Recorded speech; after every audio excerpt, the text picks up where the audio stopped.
Good morning student. शुरू करते हैं आज की क्लास। प्यारे बच्चों, जैसा हम जानते हैं अधिकार शुल्क लेखे चैप्टर चल रहा है और इस चैप्टर में अभी तक आपने अधिकार शुल्क का अर्थ तथा अधिकार शुल्क से संबंधित लेखे किस प्रकार किए जाते हैं को समझा। आज एक प्रैक्टिकल क्वेश्चन के माध्यम से समझते हैं अधिकार शुल्क से संबंधित लेखे किस प्रकार किए जाते हैं। प्यारे बच्चों, ये क्वेश्चन है। पंजाब कंपनी लिमिटेड ने 1 जनवरी 2013 को 10 वर्ष की अवधि के लिए एक खान को पट्टे पर लिया है। अधिकार शुल्क की दर 2 रुपये प्रति टन है, रॉयल्टी 2 रुपये प्रति टन है तथा न्यूनतम किराया 5,000 रुपये प्रति वर्ष है। मिनिमम रेंट 5,000 रुपये प्रति वर्ष है तथा लघु कार्य राशि शॉर्ट वर्किंग को अगले 2 वर्षों में वसूल किया जा सकता है। 4 वर्ष का उत्पादन इस प्रकार दे रखा है। 2013 का उत्पादन 0 है, 2014 का उत्पादन 1,000 टन है, 2015 का उत्पादन 2,500 टन है और 2016 का उत्पादन 5,000 टन है। आपसे पट्टे लेने वाले की पुस्तकों में आवश्यक खाते खोलने के लिए कहा है। प्यारे बच्चों, अधिकार शुल्क से संबंधित लेखे या खाते करने से पहले आपको अधिकार शुल्क की गणना करनी होगी और इसके लिए आपको कैलकुलेशन टेबल बनानी होगी जिसे एनालिसिस टेबल कहते हैं। तो प्यारे बच्चों, बनाते हैं एनालिसिस टेबल। और आप एनालिसिस टेबल कैसे बनाएंगे? सबसे पहले डेट लिखेंगे और डेट क्वेश्चन में दे रखी होती है और इस क्वेश्चन में डेट दे रखी है 31/12/2013, 31/12/2014, 31/12/2015, 31/12/2016। उसके बाद आप उत्पादन का या विक्रय का कॉलम बनाएंगे और इस क्वेश्चन में उत्पादन दे रखा है क्योंकि रॉयल्टी उत्पादन पर या विक्रय पर हो सकती है, तो यहाँ रॉयल्टी उत्पादन पर दे रखी है और उत्पादन की मात्रा दे रखी है। 2013 में उत्पादन 0 दे रखा है और 2014 में उत्पादन 1,000 टन दे रखा है, 2015 में उत्पादन 2,500 टन दे रखा है, 2016 में उत्पादन 5,000 टन दे रखा है। उसके बाद रॉयल्टी का कॉलम बनाएंगे और रॉयल्टी की रेट दे रखी होती है क्वेश्चन में और इस क्वेश्चन में रॉयल्टी की दर दे रखी है 2 रुपये प्रति टन। तो पहले वर्ष में रॉयल्टी 0 होगी क्योंकि उत्पादन 0 है। दूसरे वर्ष में उत्पादन दे रखा है 1,000 टन और रॉयल्टी की दर है 2 रुपये प्रति टन। तो 2 रुपये से आप 1,000 की गुणा करेंगे, 2,000 रॉयल्टी आएगी। इसी प्रकार 2015 का उत्पादन दे रखा है 2,500 टन और 2 रुपये से इसकी गुणा करेंगे, 5,000 रॉयल्टी आ जाएगी। और 2016 का उत्पादन दे रखा 5,000 टन, 2 रुपये से इसकी गुणा करेंगे तो 10,000 की रॉयल्टी आ जाएगी। इसके बाद आप मिनिमम रेंट का कॉलम बनाएंगे और मिनिमम रेंट इसको स्थिर किराया कहते हैं और ये क्वेश्चन में दिया होता है और इस क्वेश्चन में 5,000 रुपये मिनिमम रेंट दे रखा है, तो प्रति एक वर्ष में 5,000 रुपये आप मिनिमम रेंट लिखिए। उसके बाद शॉर्ट वर्किंग और एक्सेस वर्किंग का कॉलम बनाएंगे। अब शॉर्ट वर्किंग कैसे निकालते हैं? शॉर्ट वर्किंग बराबर होता है मिनिमम रेंट माइनस रॉयल्टी। जब मिनिमम रेंट रॉयल्टी से अधिक होता है तो जितना अधिक होता है उसको हम क्या कहते हैं? शॉर्ट वर्किंग कहते हैं, लघु कार्य राशि कहते हैं। एक्सेस वर्किंग जब मिनिमम रेंट रॉयल्टी से कम होता है, रॉयल्टी अधिक होती है और मिनिमम रेंट कम होता है तो उसे एक्सेस वर्किंग या सरप्लस कहते हैं।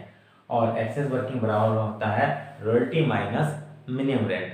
शॉर्ट वर्किंग बराबर होता है मिनिमम रेंट माइनस रॉयल्टी और एक्सेस वर्किंग बराबर होता है royalty minus minimum rent. Minimum rent अधिक है, रॉयल्टी कम है तो शॉर्ट वर्किंग और मिनिमम रेंट कम है, रॉयल्टी अधिक है तो एक्सेस वर्किंग। यहाँ मिनिमम रेंट 5,000 है 2013 में, रॉयल्टी 0 है तो ये 5,000 की शॉर्ट वर्किंग होगी। और 2014 में रॉयल्टी 2,000 है और मिनिमम रेंट 5,000 है। मिनिमम रेंट अधिक है, रॉयल्टी कम है, तो जब रॉयल्टी कम होगी और मिनिमम रेंट अधिक होगा तो शॉर्ट वर्किंग होगी 3,000 की।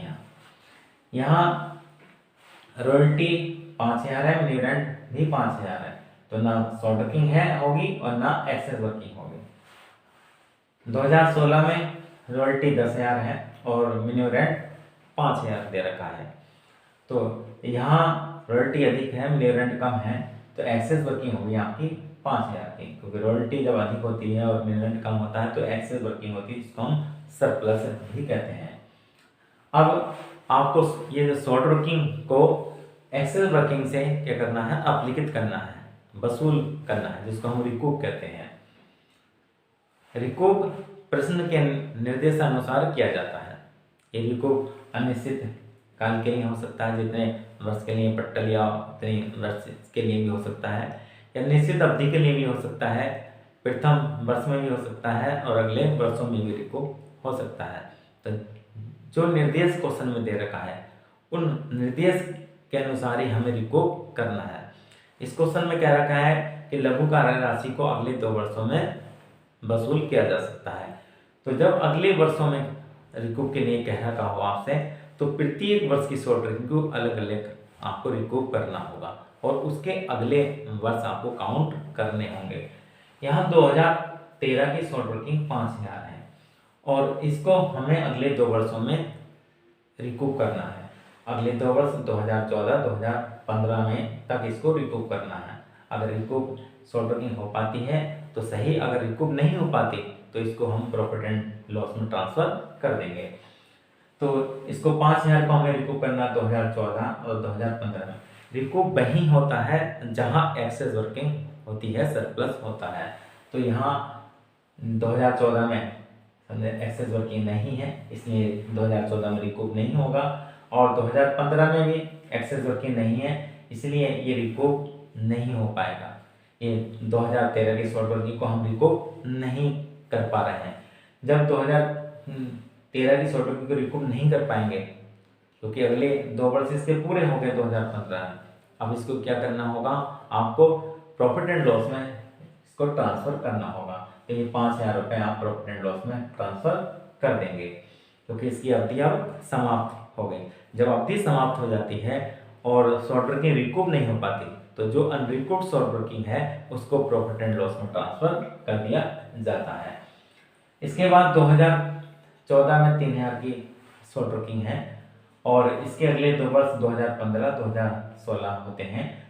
तो अब इसको रिकूप करना है 2015 में और 2016 में। 2015 में आप रिकूप नहीं कर सकते क्योंकि एक्सेस वर्किंग नहीं है। 2016 में 5,000 की एक्सेस वर्किंग है और रिकूप वही होता है जहां एक्सेस वर्किंग या सरप्लस होता है। यहाँ 5,000 की एक्सेस वर्किंग है और 3,000 की शॉर्ट वर्किंग है, तो 3,000 आप आसानी से यहाँ रिकूप कर सकते हैं। अगर मान लीजिए 6,000 शॉर्ट वर्किंग होती तो यहाँ 5,000 आप रिकूप करते और 1,000 रुपये इसको प्रॉफिट एंड लॉस में ट्रांसफर करते। मान लीजिए अगर इस क्वेश्चन में प्रथम 3 वर्षों में अगर रिकूप करने का अधिकार दे रखा होता तो ये 8,000 रुपये, ये 3 हम शुरू से गिनते 2013, 2014, 2015 और ये 8,000 2015 में प्रॉफिट एंड लॉस में ट्रांसफर हो जाते, क्योंकि प्रथम 3 में इस रिकूप नहीं कर पा रहे होते। और अगर ये क्वेश्चन में दे रखा होता कि प्रथम 4 वर्षों में रिकूप करना है तो हम यहाँ 5,000 रिकूप करते और ये हमारे 8,000 की शॉर्ट वर्किंग है, 5,000 की 2013 की शॉर्ट वर्किंग है और 2014 की 3,000 शॉर्ट वर्किंग है, तो ये 8,000 की शॉर्ट वर्किंग हो गई और यहाँ 5,000 रिकूप करते और इसमें 3,000 रुपये बचते, उसको हम 2016 में ट्रांसफर कर देते प्रॉफिट एंड लॉस में। तो प्यारे बच्चों, इस तरह से ये रिकूप होता है और रिकूप प्रश्न के निर्देशानुसार ही किया जाता है। उसके बाद पेमेंट का कॉलम बनाएंगे और पेमेंट के 3 नियम हैं। यदि शॉर्ट वर्किंग है तो मिनिमम रेंट का भुगतान करते हैं और यदि रिकूप है तो रॉयल्टी में से रिकूप घटाकर भुगतान करते हैं, और यदि ना शॉर्ट वर्किंग है और ना रिकूप है तो रॉयल्टी का भुगतान करते हैं। और इन 3 नियमों के आधार पर पेमेंट किया जाता है। या एक नियम आप याद रखिए कि रॉयल्टी और मिनिमम रेंट में जो राशि दोनों में अधिक होगी उसमें से रिकूप घटाकर भुगतान किया जाएगा। तो यहाँ प्रथम वर्ष में आप देखिए मिनिमम रेंट 5,000 है और रॉयल्टी 0 है, तो मिनिमम रेंट की राशि अधिक है 5,000 और रिकूप है नहीं, तो 5,000 का पेमेंट किया जाएगा। 2014 में आप देखिए रॉयल्टी 2,000 है और मिनिमम रेंट 5,000 है, तो मिनिमम रेंट अधिक है तो 5,000 आप लेंगे और उसमें से रिकूप की राशि घटाएंगे और रिकूप नहीं है 5,000 का पेमेंट कर देंगे। इसी प्रकार यहाँ रॉयल्टी 5,000 है, मिनिमम रेंट 5,000 है, तो दोनों बराबर हैं तो 5,000 का भुगतान किया जाएगा क्योंकि रिकूप नहीं है। उसके बाद आप देखिए 2016 में रॉयल्टी है 10,000 और मिनिमम रेंट है 5,000, अधिक रॉयल्टी की राशि है 10,000 आप लेंगे और उसमें से हम रिकूप घटाएंगे 3,000, तो 10,000 में 3 घटाएंगे तो 7,000 का ये पेमेंट किया जाएगा। तो पेमेंट का एक ही नियम आप याद रखिए कि रॉयल्टी और मिनिमम रेंट में जो राशि अधिक होगी उसमें से रिकूप घटाकर भुगतान किया जाता है। तो प्यारे बच्चों, इस प्रकार ये आपकी कैलकुलेशन टेबल या एनालिसिस टेबल आपकी बन गई। उसके बाद आप एंट्री करेंगे और एंट्री के बाद खाते खोलेंगे। खाते का आधार एंट्री होता है और सबसे पहले जनरल एंट्री की जाती है और जनरल एंट्री के आधार पर खाते खोले जाते हैं। इस क्वेश्चन में आपसे सीधे खाते खोलने के लिए क्या कहा है, तो आपको इसके लिए एंट्री याद होनी चाहिए, आपको जानकारी होनी चाहिए कि रॉयल्टी ड्यू के संबंध में क्या एंट्री होती है और रॉयल्टी पेमेंट के संबंध में क्या एंट्री होती है, रॉयल्टी ट्रांसफर के संबंध में क्या एंट्री होती है। तो सबसे पहले बनाते हैं हम लैंडलॉर्ड अकाउंट, क्योंकि लेसी की पुस्तकों में खाते पूछे हैं और लेसी की पुस्तकों में पहला खाता आप लैंडलॉर्ड अकाउंट बनाएंगे। इसमें लैंडलॉर्ड से संबंधित 2 एंट्री होती हैं। पहली एंट्री रॉयल्टी और शॉर्ट वर्किंग ड्यू की होती है और रॉयल्टी और शॉर्ट वर्किंग ड्यू की क्या एंट्री होती है, रॉयल्टी अकाउंट या शॉर्ट वर्किंग अकाउंट या टू लैंडलॉर्ड। तो जब आप लैंडलॉर्ड अकाउंट खोलेंगे तो बाई में रॉयल्टी और बाई शॉर्ट वर्किंग लिखेंगे। शॉर्ट वर्किंग तभी लिखेंगे जब शॉर्ट वर्किंग होगी, अन्यथा केवल आप बाई रॉयल्टी लिखेंगे क्योंकि एंट्री होगी रॉयल्टी अकाउंट या टू लैंडलॉर्ड। अगर शॉर्ट वर्किंग भी है तो एंट्री क्या करते हैं आप, रॉयल्टी अकाउंट या शॉर्ट वर्किंग अकाउंट या टू लैंडलॉर्ड। तो यहाँ शॉर्ट वर्किंग लिखेंगे क्योंकि रॉयल्टी 0 है, तो बाई शॉर्ट वर्किंग 5,000 रुपये। शॉर्ट वर्किंग में देखिए आप 5,000 रुपये लिखेंगे। उसके बाद रॉयल्टी के भुगतान की एंट्री की जाती है और रॉयल्टी के भुगतान की क्या एंट्री की जाती है, लैंडलॉर्ड या टू बैंक अकाउंट और टू शॉर्ट वर्किंग अकाउंट अगर रिकूप है तो, अगर रिकूप नहीं है तो लैंडलॉर्ड या टू बैंक अकाउंट। तो यहाँ रिकूप नहीं है तो टू बैंक लिखेंगे और ये पेमेंट की रकम लिखेंगे। पेमेंट में कितने रुपए लिखे हैं, 5,000, तो 5,000 लिख दीजिए आप। और इस प्रकार ये 2013 के लिए आपका खाता लैंडलॉर्ड का बन गया। उसके बाद आप 2014 का खाता बनाएंगे और ये 31 दिसंबर जो लास्ट डेट होती है ईयर की, उसी डेट में लिखते हैं। अगले वर्ष क्या है आप देखिए, शॉर्ट वर्किंग भी है और रॉयल्टी तो है, रॉयल्टी 2,000 है तो बाय रॉयल्टी लिखेंगे 2,000, बाय शॉर्ट वर्किंग लिखेंगे 3,000, क्योंकि आप क्या एंट्री करेंगे, रॉयल्टी अकाउंट या शॉर्ट वर्किंग अकाउंट या टू लैंडलॉर्ड। तो रॉयल्टी में 2,000 और शॉर्ट वर्किंग में 3,000। उसके बाद आप भुगतान की एंट्री करेंगे और भुगतान की क्या एंट्री होती है, लैंडलॉर्ड या टू बैंक। तो टू बैंक लिखिए 5,000, क्योंकि पेमेंट में देखिए 5,000 और ये टोटल कर दीजिए, दोनों तरफ का बराबर आएगा 5,000। इसी प्रकार 2015 के लिए आप लैंडलॉर्ड अकाउंट बनाएंगे। सबसे पहले आप बाय रॉयल्टी लिखिए। बाय रॉयल्टी कितनी दे रखी है, 5,000। शॉर्ट वर्किंग है नहीं, इसलिए शॉर्ट वर्किंग नहीं लिखेंगे। और टू बैंक लिखिए, पेमेंट में देखिए कितने 5,000 रुपये लिखे हैं, 5,000 लिख दीजिए।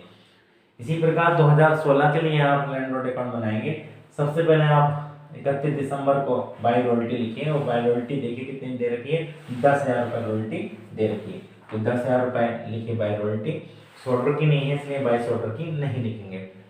उसके बाद आप टू बैंक लिखेंगे और क्योंकि आप जब भुगतान होता है तो एंट्री करते हैं लैंडलॉर्ड या टू बैंक, और अगर रिकूप होता है तो एंट्री की जाती है लैंडलॉर्ड या to bank to short working. तो शॉर्ट वर्किंग लिखेंगे क्योंकि रिकूप है 2016 में। टू बैंक में पेमेंट की रकम लिखिए 7,000 रुपये और टू शॉर्ट वर्किंग में यहाँ रिकूप की रकम लिखी जाएगी। रिकूप कितना, 3,000, तो 3,000 लिखिए। इस प्रकार यहाँ का टोटल 10,000 आ गया। तो प्यारे बच्चों, इस प्रकार ये लैंडलॉर्ड अकाउंट बन गया। इसके बाद आप शॉर्ट वर्किंग अकाउंट बनाएंगे और रॉयल्टी अकाउंट बनाएंगे। तो बनाते हैं शॉर्ट वर्किंग अकाउंट। और आपको शॉर्ट वर्किंग अकाउंट बनाते समय शॉर्ट वर्किंग से संबंधित एंट्रियों को ध्यान में रखना होगा। शॉर्ट वर्किंग से संबंधित जो एंट्री होती हैं, यदि शॉर्ट वर्किंग होती है तो एंट्री होती है short working account yard to landlord, और जब रिकूप होता है तो एंट्री होती है landlord yard to short working, और जब unrecoup short working profit and loss में ट्रांसफर होती है तो एंट्री होती है profit and loss account yard to short working. तो 2013 में शॉर्ट वर्किंग हुई है 5000 की, तो 31 दिसंबर को टू लैंडलॉर्ड लिखिए 5000, और ना ही रिकूप है और ना ही short working profit and loss में ट्रांसफर हुई है, तो बाई बैलेंस शीट लिख दीजिए 5000 और टोटल 5000 लिख दीजिए। उसके बाद 2014 के लिए आप शॉर्ट वर्किंग अकाउंट बनाइए। सबसे पहले ये 31 दिसंबर 2013 में जो बैलेंस शीट दे रखा है उसको 1 जनवरी 2014 में ट्रांसफर कीजिए और टू बैलेंस बीडी लिखिए 5000। उसके बाद देखिए 2014 में शॉर्ट वर्किंग 3000 की हुई है, टू लैंडलॉर्ड लिखिए 3000, और ना ही रिकूप है और ना ही short working profit and loss में ट्रांसफर हुई है इस वर्ष। तो बाई बैलेंस शीट लिख दीजिए, टोटल हो गया 8000, बैलेंस शीट आपका 8000 हो गया। 2015 के लिए आप शॉर्ट वर्किंग अकाउंट बनाइए। 1 जनवरी टू बैलेंस बीडी लिखिए 8000, और 2015 में शॉर्ट वर्किंग 5000 की प्रॉफिट एंड लॉस में ट्रांसफर हुई है, तो बाई प्रॉफिट एंड लॉस लिखिए 5000, और इधर का टोटल 8000 है, इधर 5000 है, तो बाई बैलेंस शीट आ जाएगा ये 3000। 2016 के लिए शॉर्ट वर्किंग अकाउंट बनाइए, टू बैलेंस बीडी लिखिए ये 3000, और ये रिकूप हुआ है, और जब रिकूप होता है तो एंट्री आप करते हैं landlord yard to short working, तो बाई लैंडलॉर्ड लिखिए 3000, और इस प्रकार ये आपका शॉर्ट वर्किंग अकाउंट बन जाता है। अब बनाते हैं रॉयल्टी अकाउंट। प्यारे बच्चों, रॉयल्टी अकाउंट बनाना सबसे आसान है।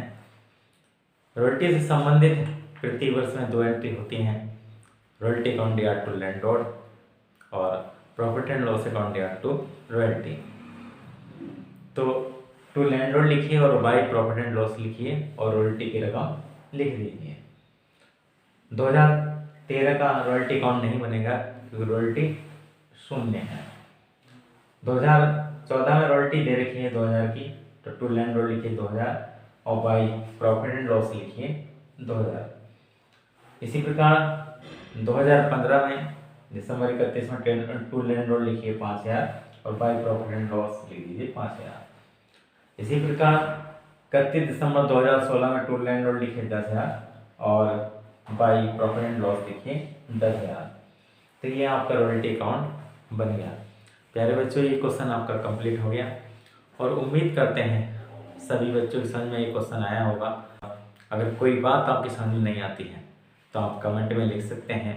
आपकी हर समस्या का समाधान करने की हम पूरी कोशिश करेंगे। अगर आपको समझ में आता है तो वीडियो को लाइक करिए और दूसरों को शेयर भी करिए ताकि औरों का भी भला हो सके। और अगर आप हमारे चैनल पर नए हैं तो चैनल को सब्सक्राइब करिए और बेल आइकन को प्रेस कर दीजिए ताकि आने वाली हर वीडियो की जानकारी आपको होती रहे। धन्यवाद।